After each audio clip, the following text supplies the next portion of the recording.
નમસ્કાર. તો ચાલો આજે વાત કરીએ ભક્ત કવિ નરસિંહ મહેતા યુનિવર્સિટીની નવી ઇન્ટર્નશિપ પોલિસી વિશે. આ શું છે, શા માટે છે અને સ્ટુડન્ટ્સ માટે આનો શું અર્થ છે? ચાલો આ બધું જ સરળ ભાષામાં સમજીએ. વિચારો, કોલેજના છેલ્લા વર્ષમાં દરેક સ્ટુડન્ટના મનમાં આ એક સવાલ તો હોય જ છે, ખરું ને? કે હવે આગળ શું, ભવિષ્ય કેવું હશે, કારકિર્દી ક્યાંથી શરૂ કરવી? અને બસ આ જ છે એ સવાલનો સૌથી સામાન્ય જવાબ. આ એક એવી સમસ્યા છે જે લગભગ દરેક ગ્રેજ્યુએટ અનુભવે છે. હાથમાં ડિગ્રી હોય છે, પણ જ્યારે કોઈ કંપનીમાં જાઓ તો પહેલો સવાલ એ જ આવે છે, એક્સપિરિયન્સ ક્યાં છે? યુનિવર્સિટીની આ નવી પોલિસી બસ આ જ ખાલી જગ્યાને ભરવા માટે બનાવવામાં આવી છે. તો આનો ઉપાય શું? બસ એ જ છે આ નવી ઇન્ટર્નશિપ.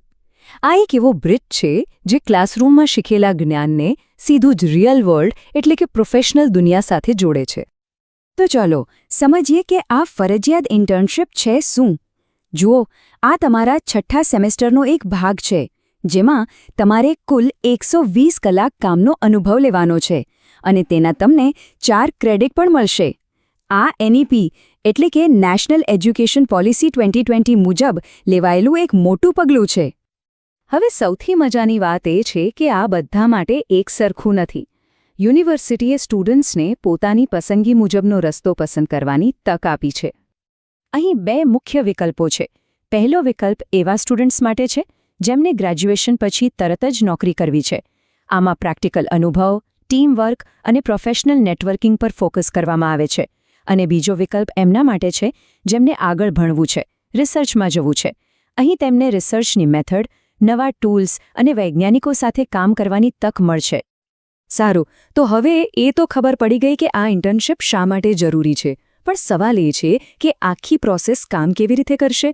ચાલો આખી સફરને સ્ટેપ બાય સ્ટેપ સમજીએ. આખી પ્રોસેસમાં સૌથી પહેલાં આવે છે નોડલ ઓફિસર. સમજો કે આ તમારી કોલેજના એ વ્યક્તિ છે જે ઇન્ટર્નશિપ સંબંધિત બધી જ બાબતોનું સંચાલન કરશે. રજિસ્ટ્રેશનથી લઈને બધી જ માહિતી તમને અહીંથી મળશે. પછી આવે છે તમારા કોલેજ સુપરવાઇઝર. આ તમારા જ કોઈ પ્રોફેસર હશે જે તમારી પ્રગતિ પર નજર રાખશે.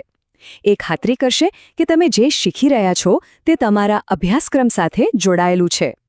અને છેલ્લે સૌથી મહત્વના લોકોમાંના એક, વર્ક પ્લેસમેન્ટર. તમે જ્યાં પણ ઇન્ટર્નશિપ કરશો ત્યાં એક સિનિયર પ્રોફેશનલ હશે જે તમને રોજબરોજનું કામ શીખવશે, ગાઈડ કરશે અને તમારા કામનું મૂલ્યાંકન પણ કરશે.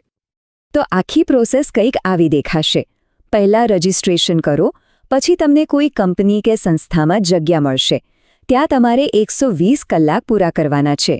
આ દરમિયાન તમારે રોજની ડાયરી લખવાની છે અને છેલ્લે એક રિપોર્ટ અને પ્રેઝન્ટેશન તૈયાર કરવાનું છે. અને બસ, કામ પૂરું થતાં જ તમને મળશે ઇન્ટર્નશિપ કમ્પ્લીશન સર્ટિફિકેટ. હવે વાત કરીએ એ મુદ્દાની જેની બધાને સૌથી વધુ ચિંતા હોય છે, માર્ક્સ. આ ઇન્ટર્નશિપનું ગ્રેડિંગ કેવી રીતે થશે? ચાલો મૂલ્યાંકન પ્રક્રિયાને એકદમ સ્પષ્ટ રીતે સમજીએ. તમારી આખી ઇન્ટર્નશિપનું મૂલ્યાંકન થશે કુલ 100 માર્ક્સમાંથી. હવે સવાલ એ છે કે આ 100 માર્ક્સ ક્યાંથી આવશે? આ 100 માર્ક્સને બરાબર 2 ભાગમાં વહેંચવામાં આવ્યા છે, 50-50. 50 માર્ક્સ આંતરિક મૂલ્યાંકનના છે, એટલે કે ઇન્ટર્નશિપ દરમિયાન તમારા કામના આધારે, અને બાકીના 50 માર્ક્સ બાહ્ય મૂલ્યાંકનના છે, જે ઇન્ટર્નશિપ પછી તમારા ફાઇનલ રિપોર્ટ અને પ્રેઝન્ટેશનના આધારે મળશે. અને આ માર્ક્સ આપશે કોણ?